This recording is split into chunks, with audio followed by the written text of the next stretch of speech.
La politique de la ville retrouve des ambitions, mais cette fois, le chantier Chloé mise sur la participation des habitants. Oui, avec des jurys citoyens, une méthodologie adaptée du modèle suisse par le chercheur Romain Gallard, spécialiste de participatif. Ce concours, Quartier de demain, se veut contributif, alors pas dans le choix des sites, ni même dans leur destination finale, une tour ou carrément le centre-ville à l'Odève.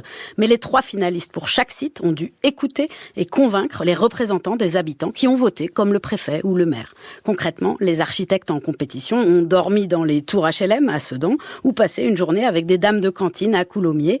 Alors, en urbanisme, le participatif, ça n'a rien d'inédit. On critique même parfois son usage un peu démagogique, voire un outil politique pour acheter le consentement des habitants. Cette fois, l'ambition affichée était de miser sur le dialogue pour diagnostiquer les besoins et même designer des meubles à Corbeil-Essonnes pour la future médiathèque de la Cité des Tarterets dans l'ancienne chaufferie désaffectée. Alors il faut nuancer sur des questions très techniques, l'expertise béton par exemple. Les jurys citoyens se sont parfois retrouvés un peu secs, mais le but était que dans ces quartiers qui représentent quand même 8% de la population en France, eh bien personne ne parle à la place des habitants. Au Mans, Émile a fait valoir les questions de handicap, par exemple. On nous rabâche les oreilles avec ça, la démocratie participative, on est dedans. Et moi je suis fier d'avoir voté pour un truc, c'est mon choix. Et j'étais pas d'accord avec eux, moi j'ai pas voté pour leur choix. Vous n'avez pas voté pour celui qui a gagné ? Non, au départ non, mais après, démocratie participative, je l'avais annoncé et j'ai tenu ma parole, on se rallie à la majorité.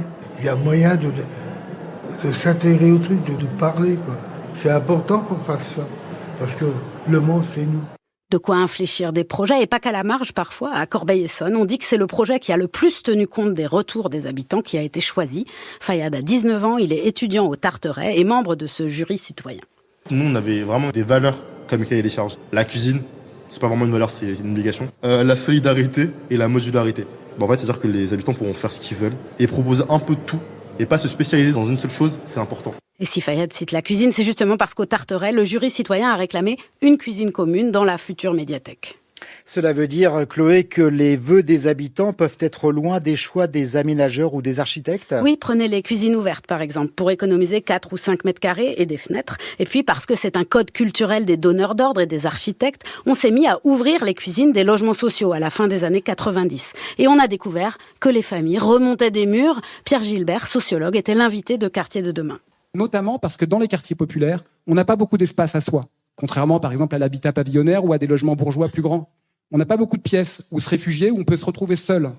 On n'a pas d'atelier, de garage, par exemple, pour bricoler. Et donc, la cloison entre la cuisine et le salon, elle est essentielle. Il y a d'autres raisons qui sont liées à la représentation de la propreté. Et dans les quartiers populaires, tenir sa cuisine propre, c'est un élément majeur, en fait, du statut social. Donc, dès lors qu'on fait sauter la cloison et que souvent la cuisine est directement visible depuis l'entrée, quand on a des visites comme ça impromptues, ça met en danger la réputation et ça se traduit par un surtravail domestique réalisé la plupart du temps par les femmes.